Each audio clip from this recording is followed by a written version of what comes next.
शरीर में पाव का और पूजन और कथा में भाव का बड़ा महत्व होता है। जो इसको समझ गया उसकी जिंदगी सार्थक हो गई। नदी में जो नाव है वो भी मंजिल तक पहुंचाने वाली है। शरीर में जो पांव हैं ये भी मंजिल तक पहुंचाने वाले हैं। और हृदय में जो कथा के प्रति या भगवान के प्रति पूजन के प्रति जो भाव है ये भी मंजिल तक पहुंचाने वाले हैं। इन तीनों का काम एक जैसा है। नाव भी आपको मंजिल तक लेकर जा रही है। वो नाव हमको सिखाती है, एक लोहे का टुकड़ा पानी में पटकोगे वो डूब जाएगा, एक लोहे की कील पानी में पटकोगे वो डूब जाएगी। पर वो लोहे की कील जब लकड़ी में ठोक दी जाती है, वो लोहे की कील जब लकड़ी में ठोकी जाती है और लकड़ी में ठोकने के बाद वो लोहे की कील भी नाव बनकर उस लकड़ी के साथ मंजिल तक पहुंच जाती है। यह हमारा शास्त्र कहता है, लोहे की कील को वैसे ही पानी में छोड़ोगे तो डूबेगी, लोहे के कीले को पानी में छोड़ोगे तो वो डूब जाएगा। पर वो लोहे का कीला अगर लकड़ी में ठोक दिया जाए तो वो बहता बहता मंजिल तक पार उतर जाएगा। उसी तरह हम भी एक लोहे की कील की तरह हैं। अगर शिव महापुराण की इस लकड़ी में, शिव महापुराण की चंदन की संविधा में अगर हम अच्छे से ठुक गए, अपने मन को अच्छे से लगा लिया, तो समझ लेना कि हम भी मंजिल तक पहुंच गए, पार उतर गए। अब कोई कहे गुरुजी आप हमको लोहे की कील कह रहे हो, कोई कहे गुरुजी आप हमें लोहे का कीला कर रहे हो। मनुष्य लोहे की कील की तरह होता है। जैसे कीले पर जंग पड़ जाती है, उस जंग को निकालने के लिए उस पर थोड़ा सा कुछ ना कुछ लगाना पड़ता है। उसी तरह मनुष्य की जिंदगी में भी जंग पड़ती है, अहंकार की, काम की, लोभ की, आसक्ति की, वासना की, तृष्णा की। ये जंग हमारे शरीर पर चढ़ती जाती है, हमारे मन पर चढ़ती जाती है, हमारी इच्छाओं पर चढ़ती जाती है। जब हम इसमें भगवान की अविरल भक्ति का थोड़ा सा पेंट लगा देते हैं, भगवान की भक्ति का थोड़ा सा भजन का बल लगा देते हैं, तो हमारे शरीर पर जो ये अहंकार की जंग है, वासना की जंग है, तृष्णा की जंग है, काम आसक्ति की जो जंग है, वो निकल जाती है। नदी में नाव का, शरीर में जम के बोलो पाँव का। ये अगर शरीर में पाँव नहीं हो ना तो फिर मंजिल तक पहुंचना बड़ा कठिन, बहुत कठिन।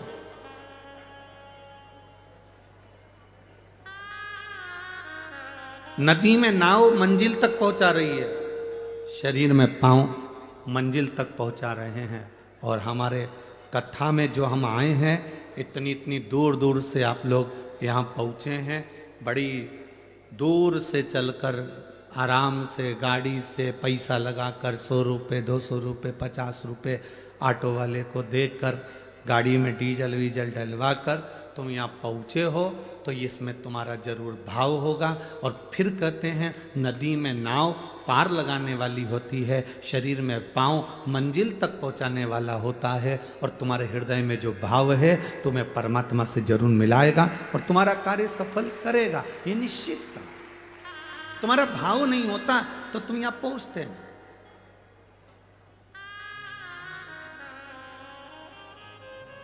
आप में से कितने लोग बैठे हैं जिनको मार ठोक के बिठाया हो? बैठे रहना, कथा में चलो, जाना पड़ेगा, कथा सुनना पड़ेगी। किसी ने कहा तुमसे ए भाऊ बोलो, तो बोला किसी ने आई, बोला नहीं। इधर किसी से बोला कि नहीं कथा में चलना पड़ेगा, कथा सुनना पड़ेगी, बस भर कर चलो, गाड़ी भर कर चलो, ट्रैक्टर भर के चलो, आइसर भर के चलो, ट्राली भर कर चलो।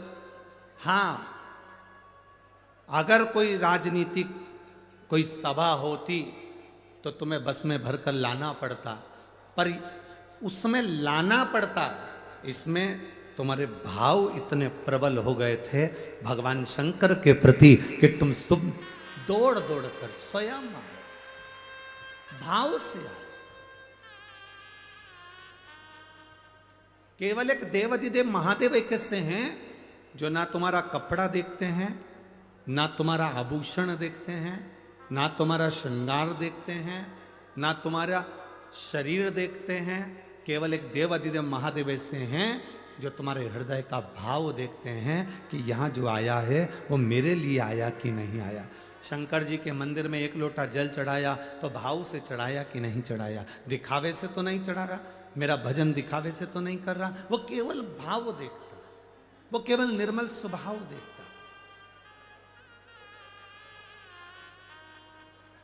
और बाबा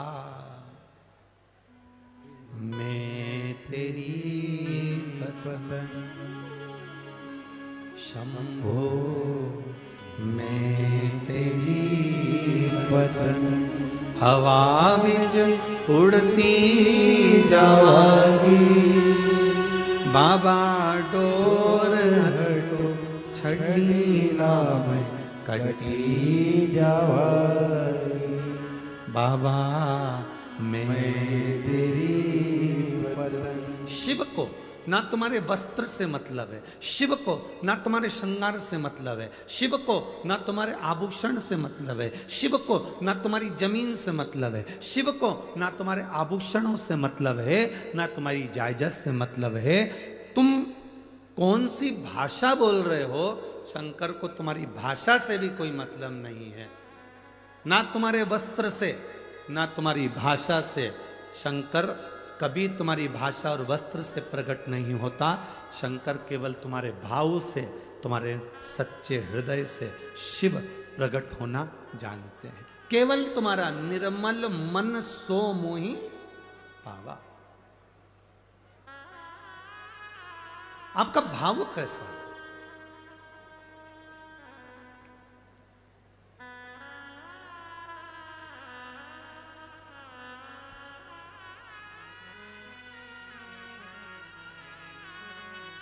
जब हम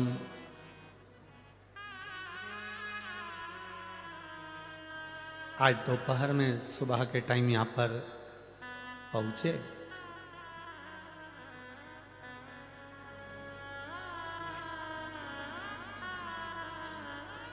जब यहाँ पहुंचे तो एयरपोर्ट पर जो हमको गाड़ी में बिठाकर एयरपोर्ट तक लेकर आए, फ्लाइट से वहाँ तक, उनका नाम हमें स्मरण में नहीं आ रहा, उनकी भी जमीन यहीं कहीं बाजू में लगी, कहीं हमारे आसपास में कथा हो रही है। उन्होंने हमसे एक प्रश्न किया,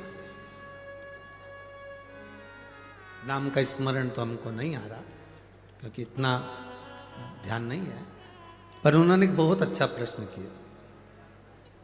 उन्होंने गाड़ी कर ली धीमे, धीरे धीरे चलाते चलाते पूछे, गुरुजी पहला तो नासिक में आपका स्वागत है, दूसरा हमारा ये प्रश्न है कि भगवान का भजन कैसे करें?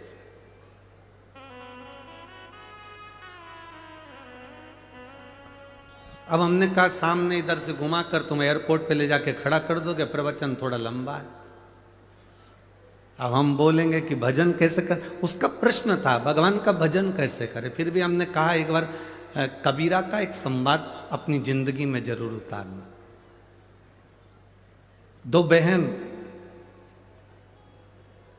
चक्की पर बैठकर गेहूं पीस रही थी, आटा बना रही थी। एक पीसती जाए, उसमें से गेहूं का दाना उठा के मुंह में डालती जाए। नासिक की भी कई जीजियों की आदत है, ऐसा नहीं है? दाना लिया मुंह में डाला, दूसरी भी पीसती जाए, मुख में दाना नहीं डाल रही, फिर उसने लिया मुंह में डाल लिया, फिर पीसती जाए। दूसरी बहन ने देखा आधे घंटा हो गया, 1 घंटा हो गया, ये गेहूं का दाना उठाती है मुंह में डाल लेती है, फिर दाना उठाती फिर मुंह में डाल लेती है, ये कोई अच्छी बात है? बहन ने बहन से कहा तेरे में बुद्धि नहीं है, अक्ल नहीं है, मूर्ख है तो, बिल्कुल चतुराई नहीं तेरे में। क्या कर रही है ये? दाना उठाया मुंह में डाल लिया, फिर दाना उठाया मुंह में डाल लिया, और मुझे देख एक दाना मुंह में नहीं डाला, चक्की चलाती जा रही, चलाती जा रही, चलाती जा रही, और वो दाना डालती जा रही, चलाती जा रही, डालती जा रही, चलाती जा रही।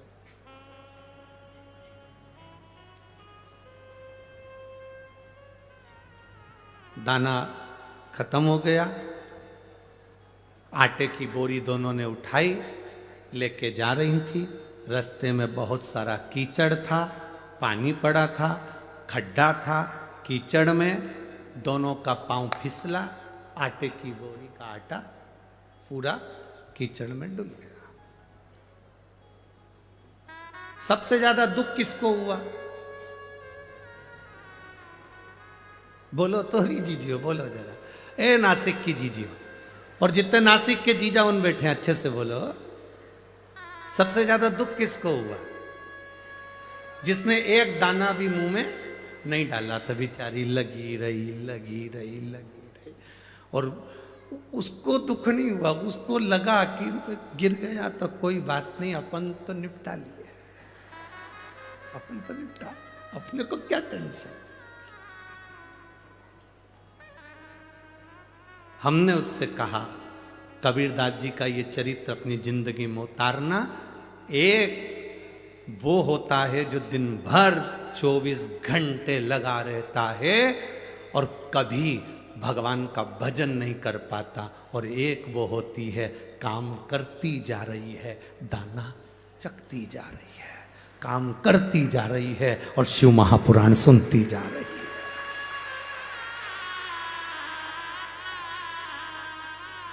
बाद में आटा कीचड़ में चले जाता है, किसी काम का नहीं रहता।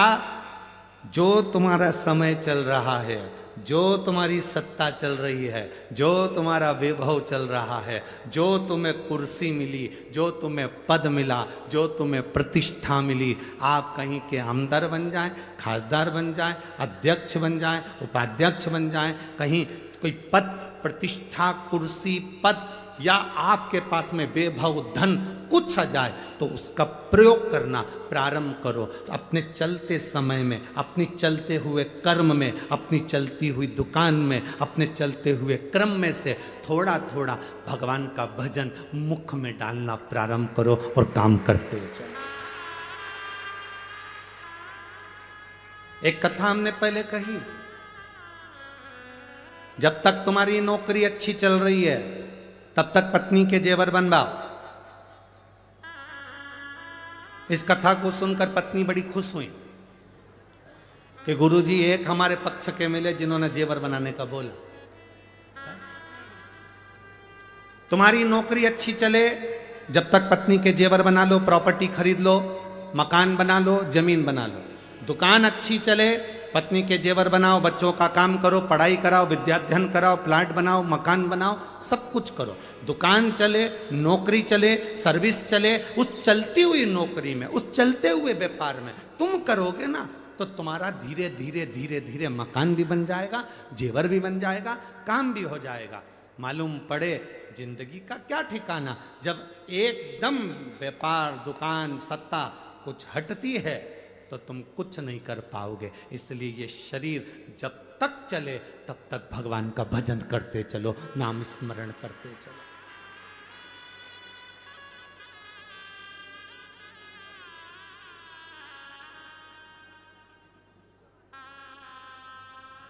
आप लोगों ने सुना होगा, पहले कथा में कहा था, जब तक शरीर चले और तुम्हारे घर में चले, दो चीजें हैं।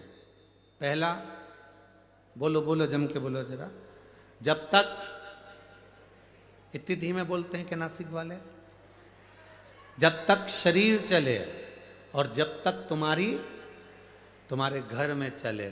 जब तक शरीर चले तब तक शिव महापुराण की कथा में जाओ, जब तक शरीर चले त्र्यंबकेश्वर दर्शन करने जाओ, जब तक शरीर चले गोदावरी नहाने के लिए जाओ, जब तक शरीर चले सप्तशृंगी माता का दर्शन करने जाओ, जब तक शरीर चले काले राम जी का दर्शन करने जाओ, जब तक शरीर चले तब तक सारे तीर्थ करो, कथा सुनो।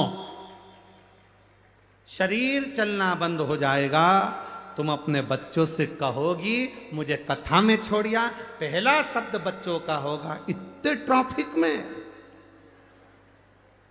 इतनी भीड़ में हमारे बस की बात नहीं है,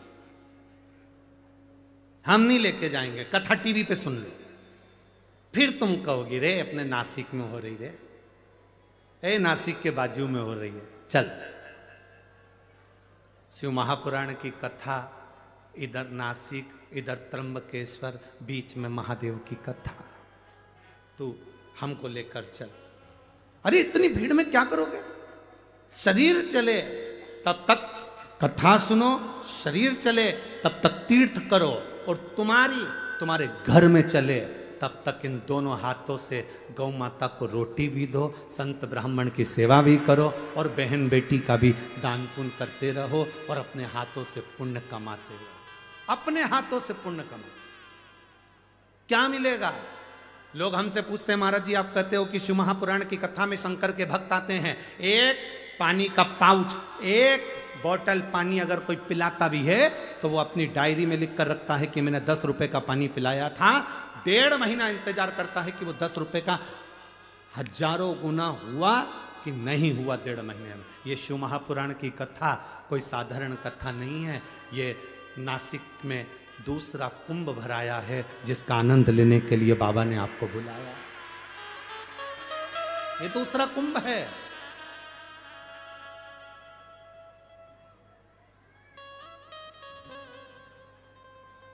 वो आविष्कार जी कथा लिए थे तो उन्होंने कहा था नासिक में जो कथा होगी ना गुरुजी, उसमें क्या है कि नासिक में तो धर्म के आयोजन होते रहते हैं। गोदावरी के तट पर तो कथा सत्संग भजन, क्योंकि पंचवटी है तो भगवान के भजन होते रहते हैं। तो हम जो टेंट लगाएंगे ना, तो हमको ऐसा लगता है कि वहाँ थोड़ा कथा में लोग हो सकता है कम जुड़ें। हम उनसे कहेंगे आविष्कार जी से, जरा अंदाजा लगा कर देखिए, जहाँ तक टेंट तुम्हें दिख रहा हो और टेंट के बाहर जितने दिख रहे हो, मेरा कैमरे वालों से भी निवेदन है उनको जरूर कैच करना। लाखों में भक्त पहले दिन पहुंचे हैं, लाखों में।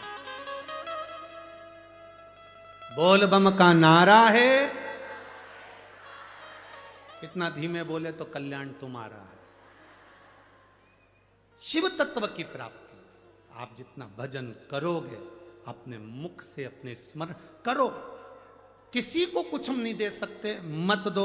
1 रुपए का दान नहीं कर सकते, बिल्कुल मत करो। अठन्नी किसी को नहीं दे सकते, मत दो। पर अपने ऊपर खर्च करो। इस शरीर से कहीं नहीं जा सकते, मत जाओ। घर में बैठो पर मुख से राम नाम, कृष्ण नाम, शिव नाम, ओम नमः शिवाय, नमः शिवाय, श्री शिवाय नमस्तुभ्यम, राम नाम कृष्ण नाम जपते रहो। जब तक ये शरीर है, जब तक ये श्वासें चल रही है, 21,600 श्वास प्रतिदिन निकल रही शरीर से, उसमें आप भजन करते जाओ, स्मरण करते जाओ।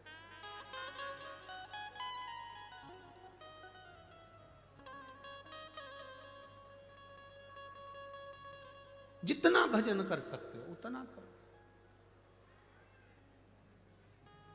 अरे मिलती है राम नाम की दौलत कभी कभी,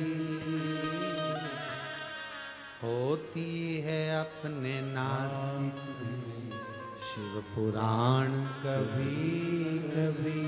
बड़ी मुश्किल से मिली है, बड़ी मुश्किल से। एक माता ने तो लिखा है पत्र में,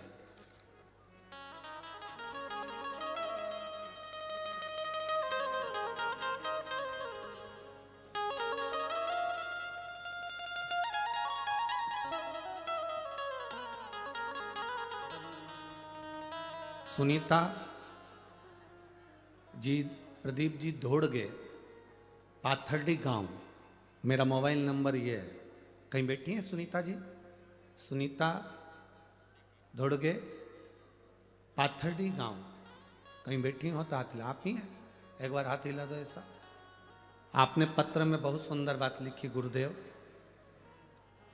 मेरे भोले बाबा से मैं प्रतिदिन जब जब सप्तशृंगी माता का मेरा नियम है रोज दर्शन करने जाने का, मैं उनसे रोज कहते आती हूँ, माँ वो सियोर वाले महाराज की कथा सब दूर होती है, हमारी पंचवटी नासिक में गोदावरी के तट पर कब होगी? तू कृपा कर माँ। गुरुदेव 3 महीने से एक दिन भी माता का दरवाजा नहीं छोड़ा, रोज जाती हूँ और ये की बात कहती हूँ कि हमारे नासिक में एक बार पाथर्डी में शिव महापुराण की कथा हो। गुरुदेव ईमानदारी की बात बोलें, आज हमारी जिंदगी का सबसे अच्छा दिन है जो शिव महापुराण की कथा यहाँ प्रारंभ है। बहुत बहुत बधाई आपको, बैठिए। श्री शिवाय नमस्ते। शिव तत्व है इसमें, औघड़ी है इसमें। ये मिला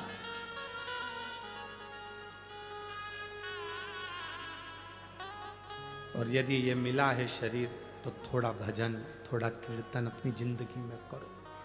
क्या देगा महादेव, ये उसके ऊपर निर्भर करता है। एक बहन ने पत्र लिखा,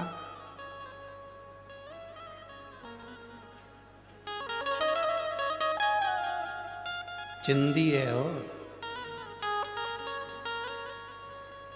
दिख जाएगा इसको।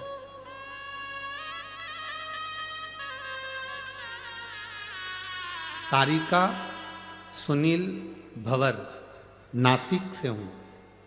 कहीं बैठी हो तो हाथ हिलाइएगा। कहीं बैठी हो, बीच वाले पंडाल में है क्या? हाँ, हाथ हिलाइए। दिख गए, ठीक है। हाथ हिलाइए एक बार, वापिस हिला दो जी। सारिका सुनील भंवर, नासिक से हूं गुरुदेव। आप कहते हो गुरुदेव शंकर देता है 3 महीने के अंदर झोली भर देता है। गुरुदेव मैं बाबा से प्रार्थना करी, मेरी लड़की के यहां संतान नहीं थी, जिसको 13 साल हो गए थे, संतान का सुख नहीं था गुरुदेव। मेरी बेटी से मैंने कहा कि शिव मंदिर जाया करो, शंकर को 1 लोटा जल चढ़ाया करो, पशुपति व्रत करा करो। सफेद आंकड़े की जड़ 21 बार बाबा से घुमाकर अपनी कमर में तुम्बुरुकेश्वर महादेव से तुमरुका जी का नाम लेकर बांधो। मेरी बेटी विश्वास नहीं करती थी, पर पहली बार मेरी बेटी ने विश्वास करा। 13 साल में मेरी बेटी ने सारे डॉक्टरों को दिखाया, बड़े बड़े हॉस्पिटल में इलाज करवाया, टेस्ट भी करवाया, पर संतान का सुख नहीं हुआ। आखिरी में वो 13 वर्ष हार चुकी। तब मेरी बेटी बाबा की कृपा से, शंकर की करुणा ऐसी हुई गुरुदेव कि मेरी बेटी जब रो रही थी तब मैंने उससे कहा कि तू शंकर का गुणगान कर और एक आंकड़े की जड़ बांध। माँ, आंकड़े की जड़ बांधने से कोई फल मिलता है क्या? तू बांध कर तो देख। गुरुदेव मेरी बेटी ने विश्वास करा, सफेद आंकड़े की जड़ कमर में बांधी। आज मेरी बेटी का 6ठा महीना चल रहा है। मैं भगवान को धन्यवाद देने के लिए आया। ये शिव है, ओ घड़ी। बैठिए बहन, एक बार हाथ हिला दो।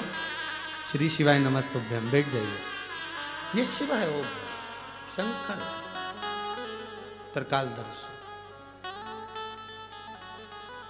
खाली ना जाता कोई दर से तुम्हारे, मैं भी खड़ी हूँ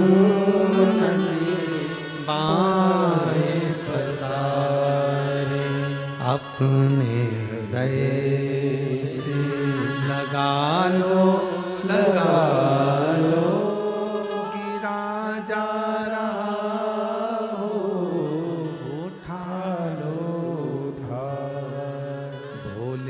अपने दर से अब तो ना टालो, गिरी जा रहे हो, उठा लो।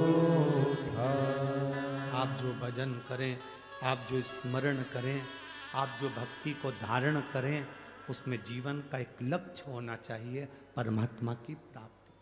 जितने यहाँ कथा सुनने बैठे हो,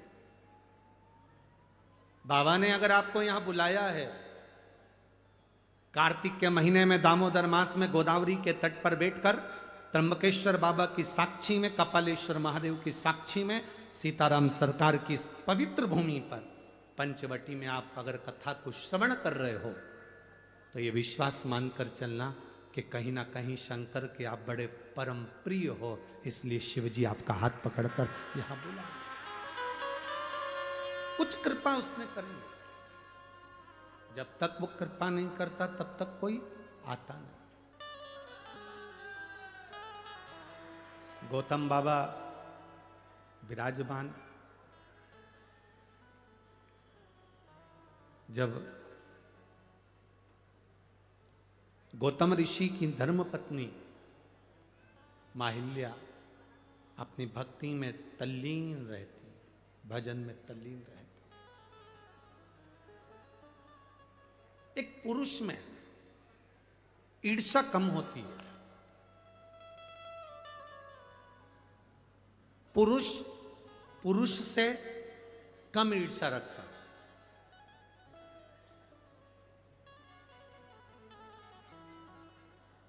पर जो नारी कभी सत्संग नहीं करी होती है, जो नारी कभी भगवान का भजन नहीं करी होती है, जो नारी कभी किसी सतगुरु की शरणागति में बैठकर सत्संग नहीं करी होती है, जिस नारी ने कभी मंत्र का स्मरण नहीं जाना होता है, भले वो कितने भी विद्वान की पत्नी क्यों ना, कितने विद्वान की पत्नी क्यों ना, उसके अंदर ईर्ष्या भरा जाती है। वो कितने विद्वान की पत्नी क्यों ना। ये गोदावरी मैया के प्रागट्य की जो कथा है, गौतम बाबा की धर्म पत्नी भगवान की भक्ति में रमने वाली, भजन करने वाली, कीर्तन करने वाली, स्मरण करने वाली, किसी के दिखावे में नहीं पड़ती थी, दिन रात भगवान की भक्ति में डूबती थी। उन्हीं बाबा के आश्रम के नजदीक में बहुत सारे ब्राह्मण रहते थे, उन ब्राह्मणों की धर्म पत्नियां भी वहां रहती थी। ब्राह्मणों के मन में धर्म देखकर अहिल्या को या गौतम ऋषि को देखकर कोई ईर्ष्या नहीं थी, कोई ईर्ष्या नहीं। बहुत विद्वान भी अगर कोई है और उनकी धर्म पत्नी अगर है, अगर वो धर्म पत्नी सत्संग नहीं करती, कीर्तन नहीं करती, भगवान की भक्ति में नहीं डूबती, किसी गुरु की शरणागति में बैठकर सत्संग उसने नहीं करा होता, तो विद्वान से विद्वान अगर व्यक्ति भी कोई है तो उसकी पत्नी को किसी ना किसी से ईर्ष्या का भाव उत्पन्न हो ही जाता है। ईर्ष्या उत्पन्न होती है।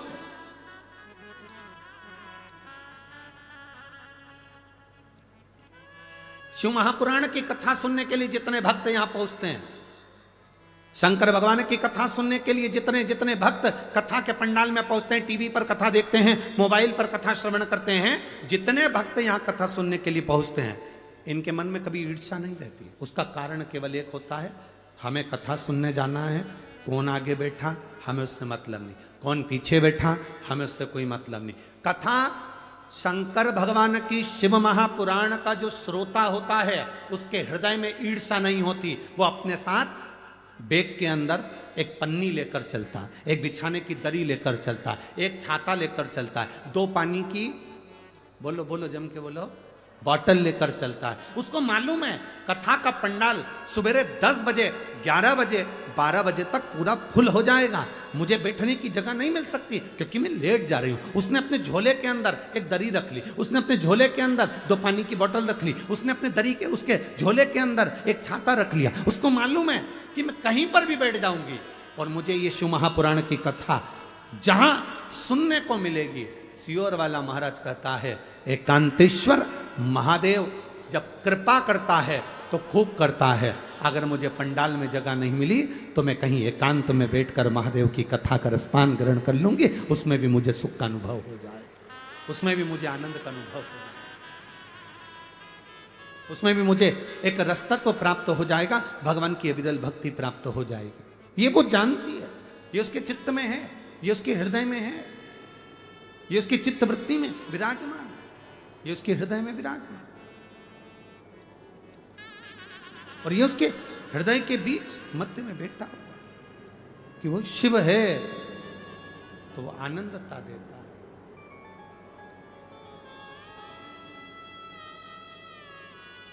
सुख देता है, ईर्ष्या नहीं है।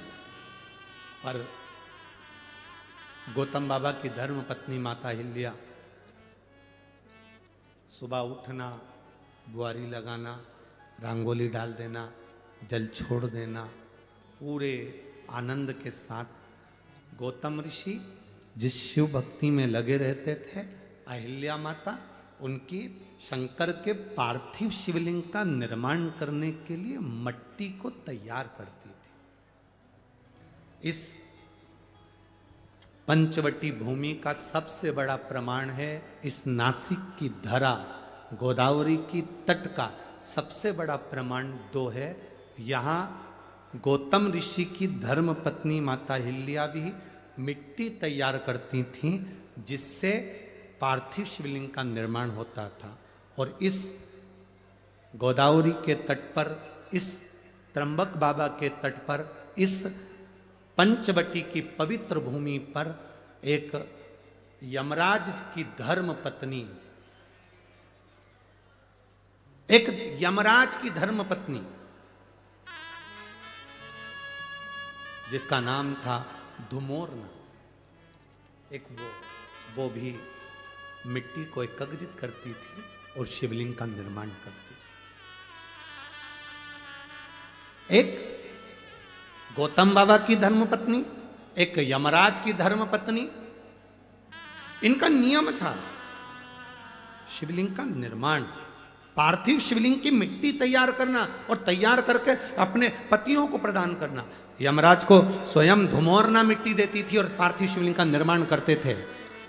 आपके स्मरण में होगा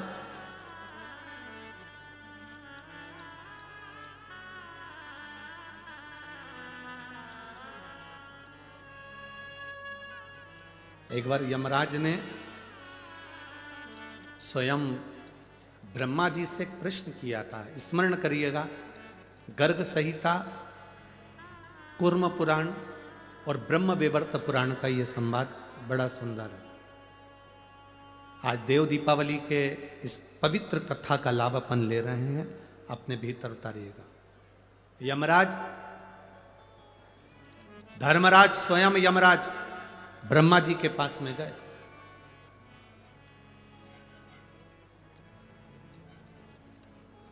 और यमराज ब्रह्मदेव के पास में जाकर ब्रह्मा जी के सम्मुख में खड़े हो गए। अब ब्रह्मा जी के सारे मुख नेत्र बंद थे, स्मरण नहीं आया ब्रह्मा जी को। माता वीणा वादनी ने आवाज लगाकर अपने स्वर में अपनी वीणा से कहा, ब्रह्मदेव दरवाजे पर यमराज आए हैं। ब्रह्मा जी ने अपने नेत्र खोले और ब्रह्मा जी ने जो नेत्र खोले तो सामने क्या देखते हैं कि यमराज खड़ा हुआ है।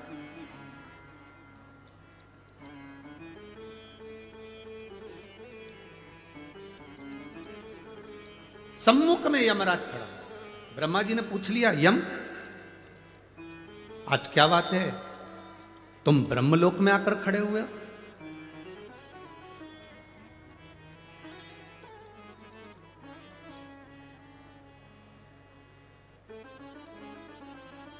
यमराज ने कहा, ब्रह्मा जी,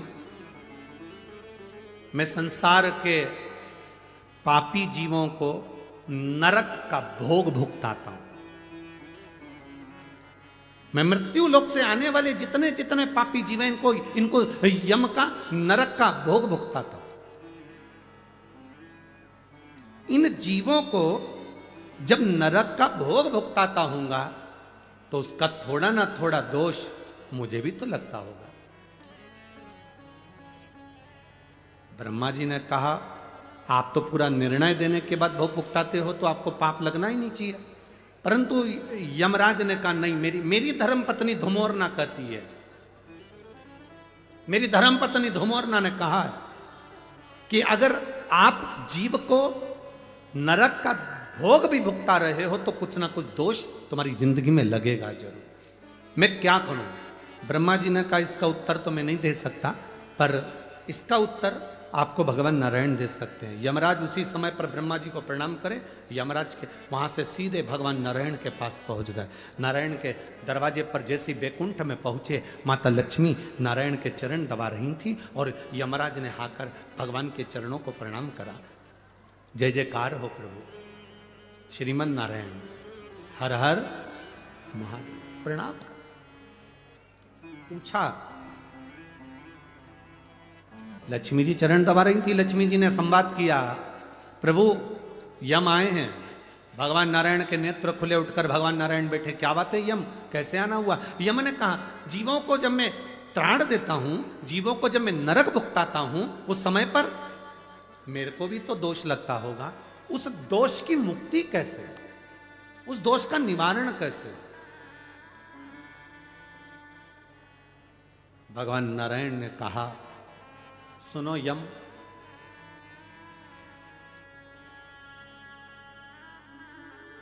गौतम ऋषि की धर्म पत्नी मां अहिल्या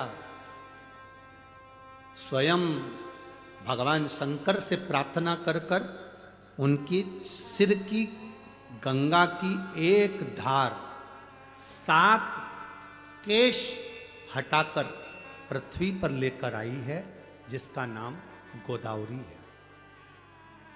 अगर यम भूल से भी एक बार उस भूमि पर स्वयं रामचरण रखेंगे, वो गोदावरी का तट सरल नहीं होगा। जहां पर स्वयं रामचरण रखेंगे, वो गोदावरी का तट सरल नहीं है। जहां स्वयं शंकर भगवान को भी उनका गुरु मिल जाएगा, वो भूमि साधारण नहीं है, गोदावरी का तट। तुम एक काम करो यमराज, मृत्युलोक में जाओ, गोदावरी के तट पर जिस पंचवटी में भगवान राम प्रवेश करेंगे, उस पंचवटी भूमि पर वन क्षेत्र में, जंगल क्षेत्र के अंतर्गत गोदावरी के एकांत स्थान में बैठकर तुम शिवलिंग का निर्माण कर कर उसका पूजन करो। तुम्हारी जिंदगी में अगर कोई जीव का दोष भी होगा तो वो समाप्त हो जाएगा, कैसा भी दोष हो समाप्त हो जाता है। आज आप लोगों से ज्यादा हमारी किस्मत बहुत धनी हुई है, हमारी किस्मत आज धन भागी हुई है कि इस पवित्र भूमि पर धुमोरना यमराज की पत्नी शिवलिंग बनाती थी, यमराज पूजन करते थे और यमराज के ऊपर का दोष भी समाप्त हो जाता था। आज वो पवित्र भूमि पर शिव पुराण गाने का सौभाग्य मिला, सौभाग्य मिला है। और कितने किस्मत वाले होगे मेरे जीजियों, हे मेरी नासिक की जीजियों जीजाओं और मेरी बेटियों मेरे बेटाओं, कितने किस्मत वाले होगे, जरा अंदाजा लगा कर बैठना कि तुम्हारी किस्मत की सराहना नहीं है। दामोदर मास कार्तिक मास में इस गोदावरी के तट पर भले हम पार्थिव शिवलिंग का निर्माण करें ना करें, पर हम 5 दिन शंकर भगवान का शिवलिंग अपने दिल में कथा के माध्यम से बना रहे बिठा। ये शिव तत्व, सब जगह कथा हुई होगी तो भगवान ने थोड़ी थोड़ी तिजोरी खोली होगी लुटाने के लिए, पर आज मेरा दिल कहता है कि ये गोदावरी के तट पर तो मेरा बाबा पूरी तिजोरी के दरवाजे खोल कर लुटाए।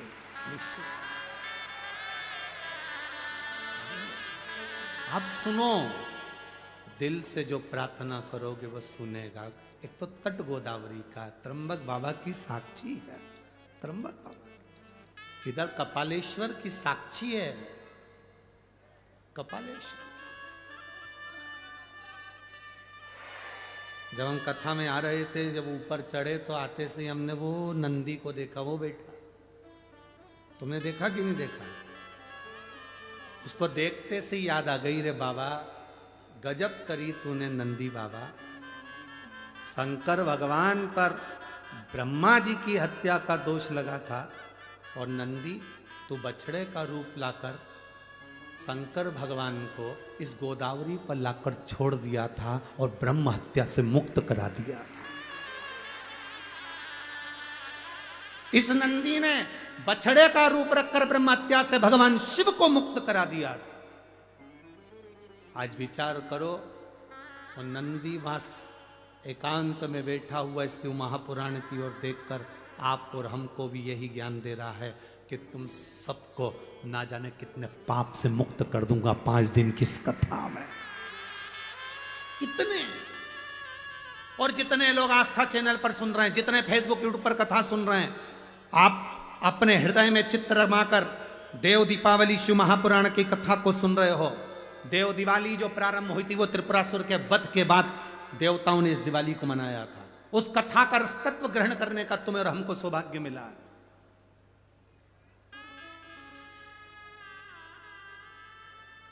जहां महाअहिल्या निवास कर रही हैं, उनके पास में जितने ब्राह्मण रह रहे हैं, ब्राह्मणों को माता अहिल्या से तकलीफ नहीं है। ब्राह्मणों को ना गौतम ऋषि से तकलीफ है, ना गौतम बाबा से तकलीफ है। ब्राह्मण बड़े अच्छे, पर ये ब्राह्मण की जो धर्म पत्नियां थी, जिन्होंने ना कभी सत्संग स्मरण कर किया होता,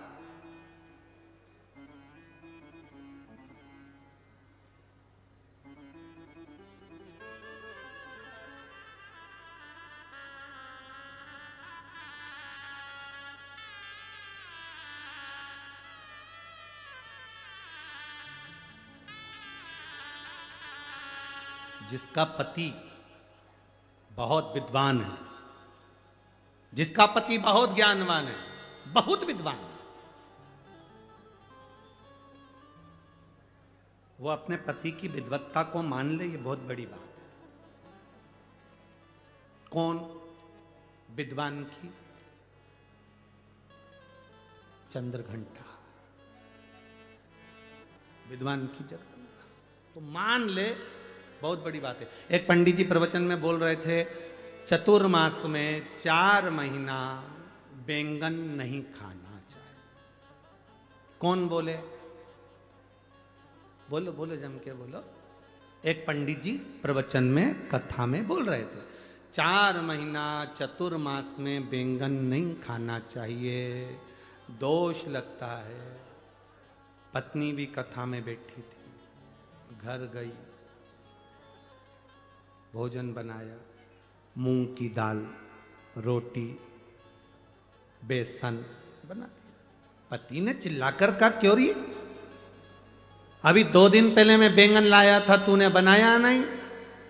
पत्नी बोली, तुम ही तो प्रवचन में बोले कि चतुर्मास में 4 महीना बैंगन नहीं खाना चाहिए। पति माथा ठोक कर बोला, चौकी की कथा को चूल्हे तक क्यों लाई? ये चौकी की कथा थी, इसे चूल्हे तक क्यों लाई?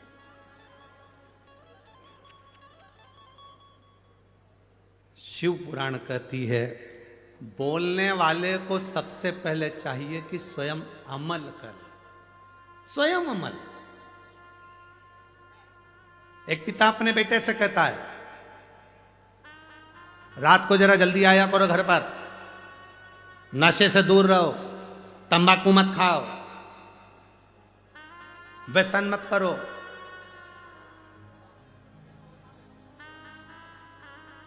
हमारे वो मालेगांव वाले दादा बाबू भूसे पालक मंत्री जी,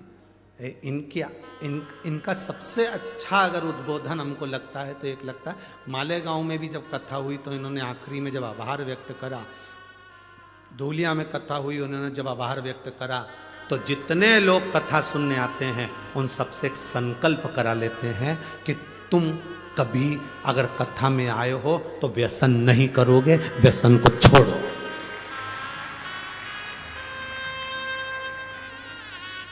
आज का राजनेता को तुम्हारे व्यसन से कोई मतलब नहीं, पर उनके शब्द अच्छे लगते हैं कि व्यसन छोड़िए, कोई नशा करते हो तो छोड़ दीजिए। अब एक पिता अपने बच्चे से कहे नशा नहीं करना है, नशे से दूर रहो, व्यसन नहीं करना, व्यसन से दूर रहो, पुड़िया नहीं खाओ, तंबाकू नहीं खाओ, गलत काम ना करो। और पिता कहे रात्रि को जल्दी आओ, और पिता ही रात्रि को 11:30-12 बजे आए, कुछ नशा कर कर आए, गलत व्यसन कर कर आए, तो बच्चे मानेंगे क्या? जम के बोलो जरा, नहीं मान, बच्चे नहीं मानेंगे। उसी तरह बच्चों को हमें चाहिए कि हम स्वयं भी संवरने का प्रयास करें, हम स्वयं भी सुधरने का प्रयास करें। जब हम सुधरेंगे, एक कथाकार, एक प्रवचन देने वाला, एक कथा कहने वाले पर यह आधारित है, वो कह रहा है चतुर्मास में 4 महीना बैंगन, बोलो बोलो जम के बोलो, नहीं खाना। पत्नी ने वो बैंगन उठा के फेंक दिया, नहीं खाएंगे। अब पति कह कि बैंगन कहाँ है, तो कि तुमने ही तो कहा था। चौकी की कथा चूल्हे तक क्यों लिया? ना, एक संत, साधु, गुरुजन, ब्राह्मण जन, तपस्वी जन, साधक जन, उपासक जन दुनिया के जितने जितने संत साधु तपस्वी साधक उपासक होते हैं वो आपको समझाने का प्रयास करते हैं, अपने जीवन में परमात्मा की भक्ति को धारण करो।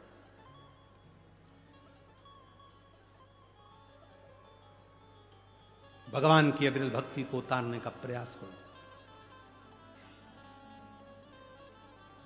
अब साधु संत स्वयं भी भगवान की अविरल भक्ति में जब डूबते हैं तो कहते हैं कि भक्ति करो, भजन करो। किसी ने एक बार प्रश्न किया था कि हम शंकर जी के मंदिर जाते हैं और हमसे कोई गलती हो जाती है तो शंकर जी क्या क्रोध करते हैं? शंकर जी क्या क्रोध करेंगे? शिव महापुराण की कथा कहती है शंकर जी का नाम है भोला। क्या नाम है? भोला। शिव जी का नाम है भोला, इसलिए कहते हैं भोले बाबा। भोले बाबा का मतलब एकदम भोला।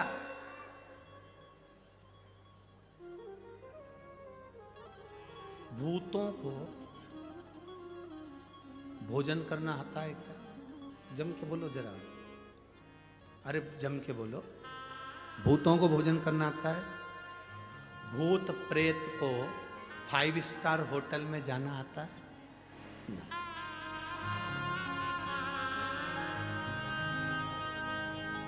5 स्टार होटल में वही जाएगा जिसमें थोड़ा विवेक होगा, अच्छा होगा, तो खाने का तरीका होगा तो कहीं चलेगा।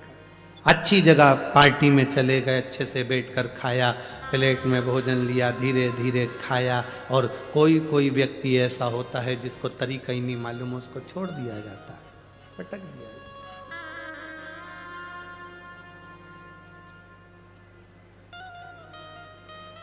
है। अब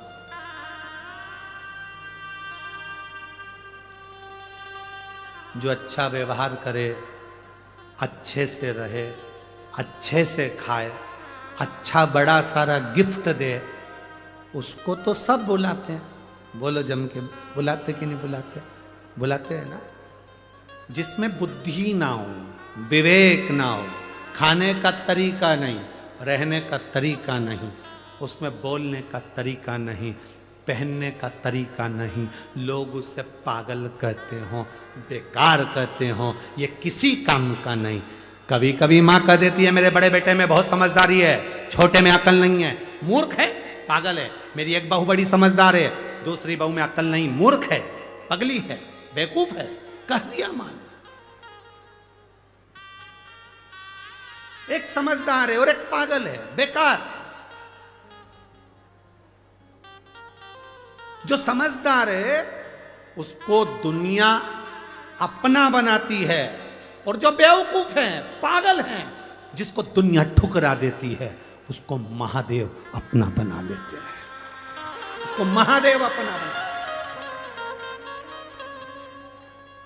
तुम 4 बहनें हो, 2 बहन पैसे वाली है, मायके जाती है, सम्मान होता है, रिश्तेदार सम्मान करते हैं, उनको बुलाते हैं, आदर देते हैं।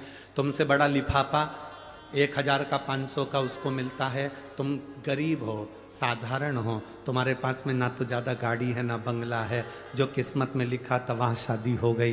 तुम अपनी ज़िंदगी साधारण से जी रही हो। बहन के घर शादी में गए, सबको अच्छा लिफाफा दिया, सबको अच्छी साड़ी दी, तुमको कमज़ोर साड़ी दे दी, तुमको कमज़ोर लिफाफा दे दिया, तुम्हें साधारण सा मिठाई का डब्बा दे दिया। क्यों? बाकी की बहन पैसे वाली थी, धनपति थी, बाकी के रिश्तेदार पैसे वाले थे, उनको अच्छा दिया। तुम साधारण थी, तुम्हें साधारण दे दिया। तुम घबराना नहीं, रोना नहीं, कभी अंदर से टूटना मत, अंदर से कभी मत टूटना कि मेरे बाकी के रिश्तेदारों को तो मेरी मासी ने खूब दिया, मेरी मामी ने खूब दिया, मेरे चाची ने खूब दिया, मेरी काकी ने खूब दिया, मेरी बुआ ने खूब दिया, बाकी को दिया, मुझे कम दिया क्योंकि मैं साधारण परिवार से हूँ। शिव कथा कहती है जो बहुत विद्वान है, बहुत बहुत प्रबल है, उनके लिए पूरी दुनिया पड़ी है, जिनको कोई नहीं पूछता, जिनका कोई आदर नहीं करता, जिनको लोग ठुकरा देते हैं, शिव कहते हैं उनको मैं अपनाता हूँ, वो मेरे हैं, वो मेरे हैं। भूतों को कौन पूछेगा? प्रेतों को कौन पूछेगा? गरीबों को कौन पूछेगा? आपके पास में किसी अमीर मंदिर में देने के लिए धन नहीं है, बहुत सेठों का कोई मंदिर गए, तुम्हारे पास में देने के लिए पैसे की गड्डी नहीं, कोई सोना नहीं, कोई चांदी नहीं, कोई हीरा नहीं, कोई पन्ना नहीं, कोई आभूषण नहीं, कोई आभूषण नहीं, कोई आभूषण, कोई रतन सोना चांदी नहीं। आप वहां पर जाकर सोचोगे, मेरी बहन ने अभी कार्यक्रम करवाया था, वहां पर गई थी, वहां जाकर उन्होंने इतना दान करा, मेरे पास कुछ नहीं है। तुम कभी ना घबराना, तुम्हारे पास मेरे भोलेनाथ जी ने एक लोटा जल दिया है, उसको दिल से तुम महादेव को चढ़ाती रहना, उसके करीब में जाती, वो नजदीक में। मेरे भोले तेरा सहारा है, मेरे भोले तेरा सहारा है, मेरी नैया का तू किनारा है, मेरी नैया का तू किनारा है। आप उसके हो जाओ। लोग आपको बेवकूफ समझे कोई बात नहीं, लोग आपको बेकार समझे कोई बात नहीं।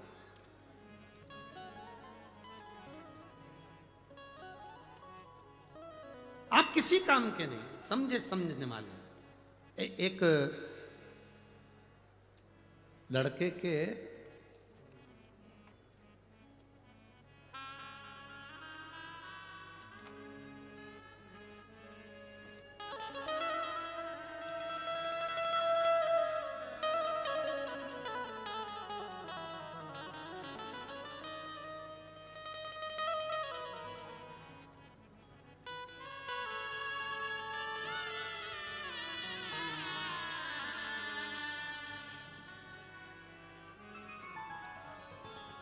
मैं संगीता प्रवीण गोस्वामी हनुमान नगर मोतीवाला कॉलेज के पास गंगापुर रोड नासिक महाराष्ट्र से हूँ। मेरा मोबाइल नंबर ये है।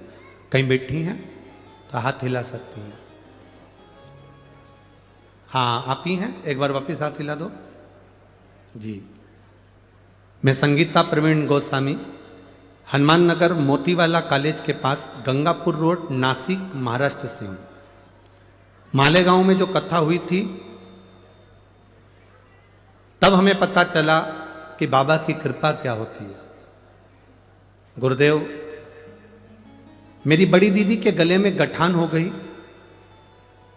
जिस गठान का ऑपरेशन करने के लिए डॉक्टर ने कह दिया, गठान का ऑपरेशन होगा तो डॉक्टर ने कहा इनकी आवाज जा सकती है और ये गठान जो है ये कैंसर की। सब घबरा गए, आवाज भी चली जाएगी, गठान निकालना भी जरूरी है गले में से, करें तो करें क्या। दादा बाबू भूसे जी को मैं धन्यवाद देना चाहती हूं। शिव महापुराण की जो अलख जगाई उसके लिए मैं उनको साधुवाद दूंगी। कथा का रसतत्व किसे कहते हैं यह हमें सुनना सिखाया। जब दीदी को गठान हुई, डॉक्टर ने कह दिया गठान साधारण नहीं है, जांच के लिए बाहर जाएगी और इसमें रोग है, बीमारी है, वो निश्चित है।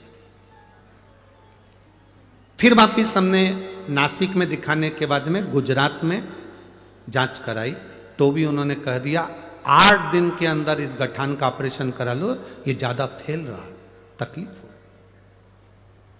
परंतु इसका एक सबसे बड़ी बात यह है कि इसमें आवाज चली जाएगी गले की और गला पूरा बंद हो जाएगा, क्योंकि कंठ पर ही ये गठान है तो पूरा गला वहीं से कटेगा और वहां से पूरा निकलेगा। क्या करा जाए? तब हम 10 अक्टूबर को वापिस कैंसर सेंटर धूले में उनको एडमिट करा दिया। 13 अक्टूबर को ऑपरेशन की तारीख दी गई और ऑपरेशन की तारीख दी गई तब विचार करा आप करें तो करें क्या। और यहाँ के कैंसर हॉस्पिटल के डॉक्टर ने भी कह दिया कि इसकी आवाज़ पूरी जाना है, गठान निकली है वो कैंसर की होगी, जांच होगी। उस समय पर मालेगांव कथा थी, बाबा से प्रार्थना करी बाबा से निवेदन करा कि बाबा बहन के गले में अगर गट्ठा ने और वो कैंसर की ना निकले और उसकी आवाज ना जाए, जहां कथा होगी मैं वहां कथा सुनूंगी। मालेगांव की कथा के समय पर हम निवेदन करें, बाबा की कृपा से बहन की ऑपरेशन हुआ, श्री शिवाय नमस्तुभ्यम का जाप करा, शिवजी पे चढ़ी हुई एक बेलपत्र बहन के हमने डॉक्टर से कहा आपसे बस एक निवेदन है, इसके पलंग के पास में ये बेलपत्र ऑपरेशन के समय पर रख देना। इतने अच्छे डॉक्टर थे कैंसर हॉस्पिटल के, उन्होंने वो बेलपत्र उनके पलंग के पास रखी। गांठ का ऑपरेशन हुआ। बाबा की कृपा क्या होती है गुरुदेव, वो सारे डॉक्टरों ने कैंसर बताया था। गांठ निकलने के बाद जांच के लिए पुणे गई, वहाँ से रिपोर्ट आई कि ये कैंसर नहीं है और उनकी आवाज भी वापिस आ गई। शिव तत्व है। ओ घड़ी शंभु, अब ठीक है बाबू, हाथ हिला दो एक बार वापिस। श्री शिवाय नमस्तुभ्यम। हम यहाँ कथा में बाबा को धन्यवाद देने के लिए बैठिए। श्री शिवाय नमस्तुभ्यम। शिव तत्व इसी को कहते हैं, ओ घड़ी इसी को कहते हैं। आपका जो भरोसा है, आपका जो विश्वास है, वो दृढ़ है। मेरी नासिक की जीजियों, आप कथा सुनने के लिए बैठे जरूर हो। बाबा ने अगर बुलाया है,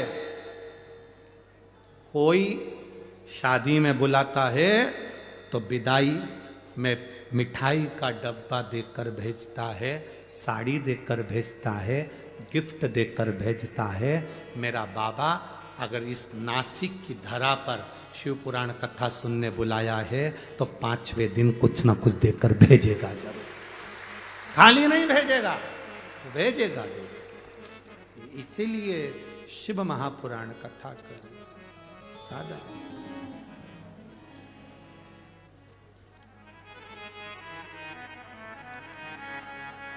अरे जब भी जन्म मिलेगा सेवा करेंगे तेरी, जब भी जन्म मिलेगा सेवा करेंगे तेरी।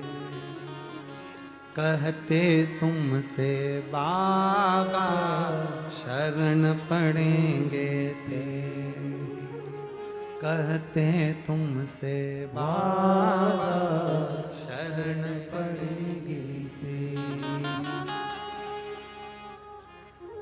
देना साथ हमारा बाबा बन कर के तुम साथी, देना साथ हमारा बाबा बन कर के तुम साथी।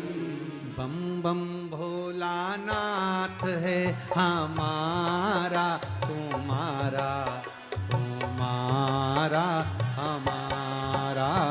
बम बम भोलानाथ है हमारा तुम्हारा, तुम्हारा हमारा।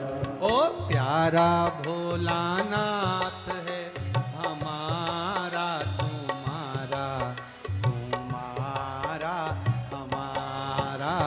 प्यारा भोलानाथ है हमारा, सब गाइए। तुम्हारा तुम्हारा हमारा। ओ जय भोला भंडारी गौरा के त्रिपुरारी, जय भोला भंडारी गौरा के त्रिपुरारी।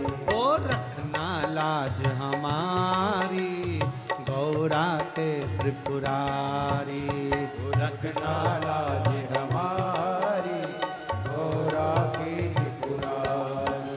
ओ जय भोला भंडारी रखना लाज हमारी,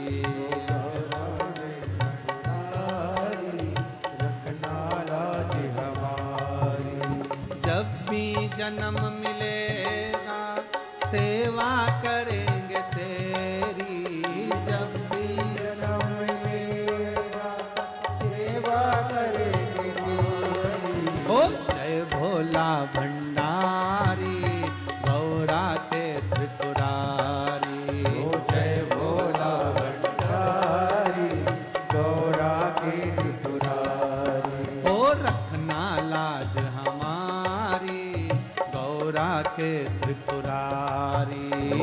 रखना लाज हमारी, गौरा की त्रिपुरारी। राधे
दर्शन में पाओ।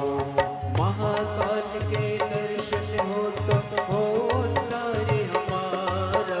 ओ महाकाल के दर्शन हो तो हो उद्धार हमारा। बम बम भोलानाथ है हमारा तुम्हारा, तुम्हारा हमारा। बम बम भोलानाथ है हमारा तुम्हारा, तुम्हारा हमारा। महाकाल की इस नगरी में पाओ जन्म दोबारा। महाकाल की इस नगरी में पाओ जन्म दोबारा। बम बम भोलानाथ है हमारा तुम्हारा, तुम्हारा हमारा। बम बम भोलेनाथ है हमारा तुम्हारा, तुम्हारा हमारा। ओ जय भोला भंडारी गौरा के त्रिपुरारी। जय भोला भंडारी गौरा के त्रिपुरारी। ओ रखना लाज हमारी गौरा के त्रिपुरारी। रखना लाज हमारी गौरा के त्रिपुरारी। ओ रखना लाज हमारी गौरा के त्रिपुरारी। रखना लाज हमारी गौरा के त्रिपुरारी। ओ जब भी जन्म मिलेगा सेवा करेंगे तेरी। जब भी जन्म मिलेगा सेवा करेगी तेरी। ओ जय भोला भंडारी रखना लाज हमारी। जय भोला भंडारी रखना के त्रिपुरारी। ओ जय भोला भंडारी रखना लाज हमारी। जय भोला भंडारी रखना लाज हमारी। शंभो राधे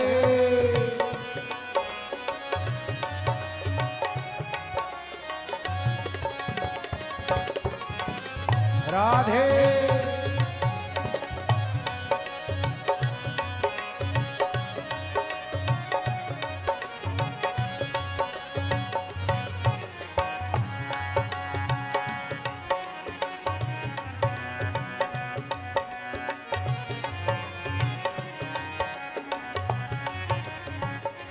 बड़े भाव से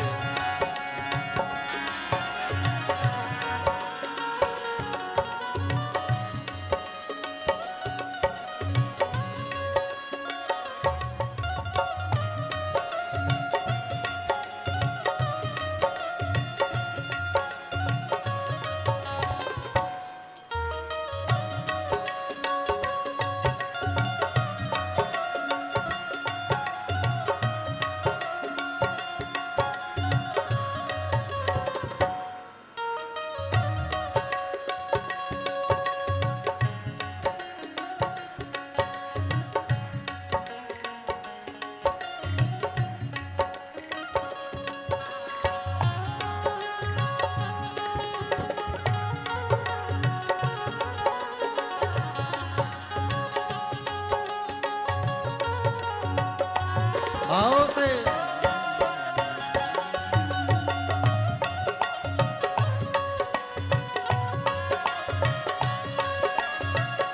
राधे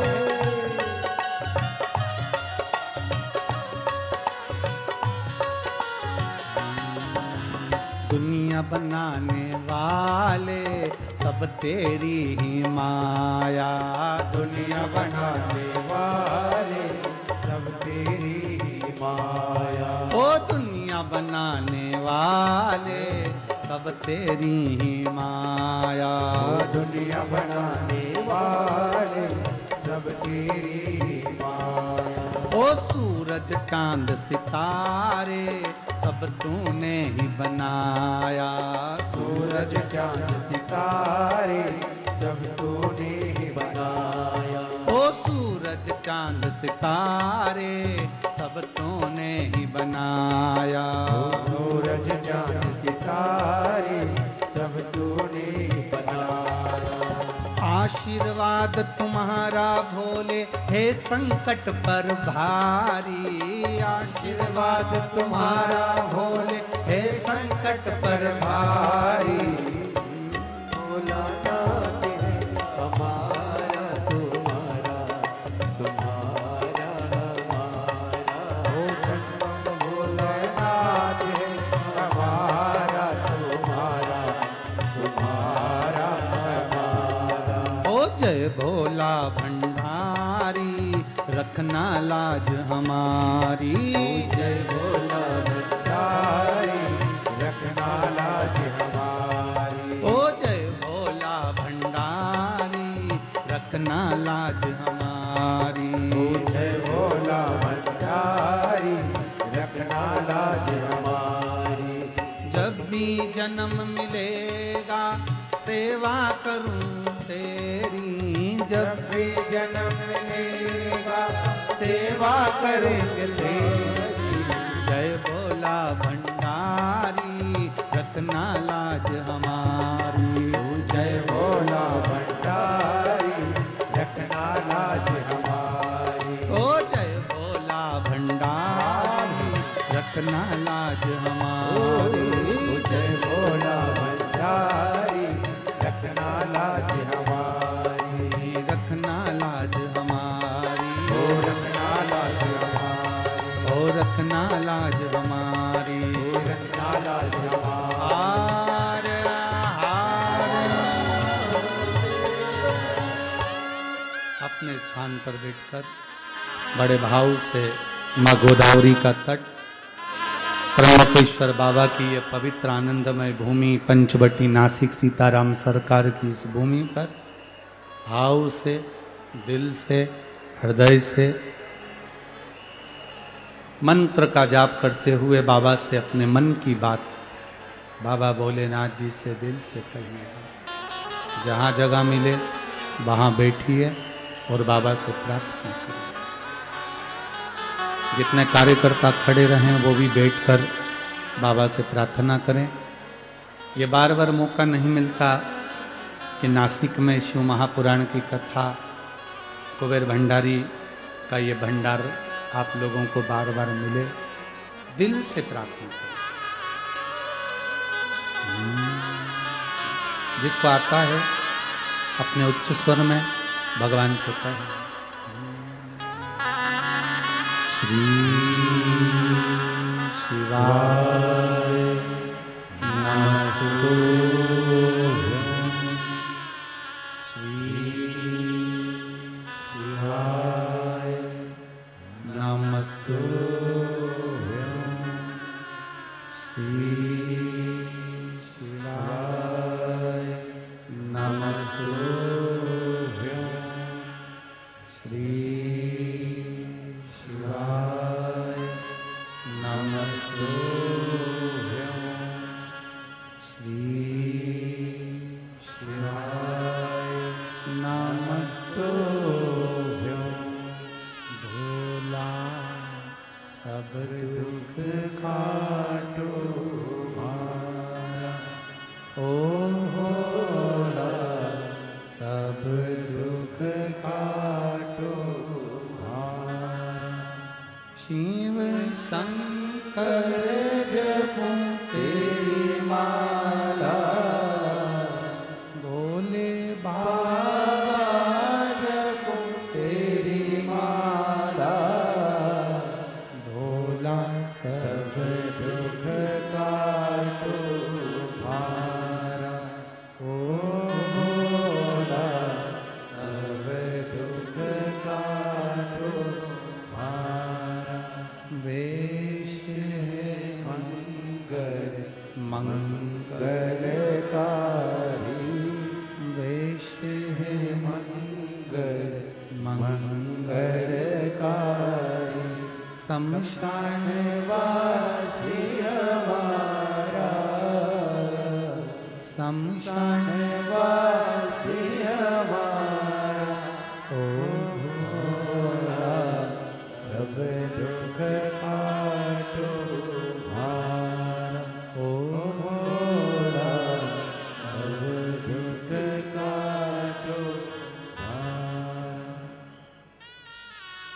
भगवान शिव की कथा करो।